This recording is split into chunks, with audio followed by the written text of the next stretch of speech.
Don't make fun of me. I just got my eyebrows laminated for the first time. So I also just finished a little webinar that a certain very popular test bank company gave about the next generation NCLEX, and I took some notes and I want to talk to you about it. They shared some data about how NCLEX pass rates drastically dropping. They also shared this. The plan, how content is distributed for the NCLEX. It's just helpful to see it in a graph and what percentages are more. If you have questions about what falls under these categories, it's explained in my lectures inside of my NCLEX program.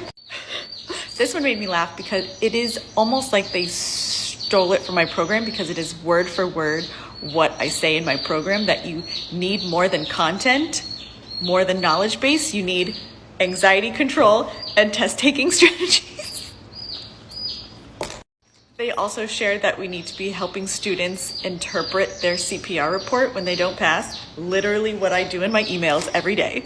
They also said success has been shown after somebody fails the NCLEX in getting a content remediation, also getting weekly or monthly tutoring. That's what I offer in my program. Also a study plan, again, what I offer in my program. So I could not stop laughing throughout the whole presentation. Thank goodness I was muted the whole time. But yeah, I find this so fascinating. Also, if you're interested in my program, there's a link in the bio.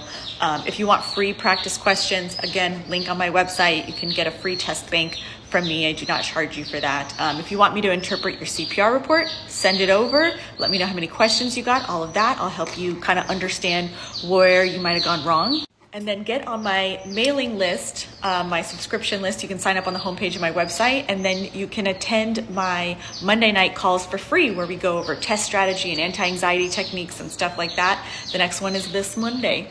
So I'll see you there. I want everybody to pass the NCLEX.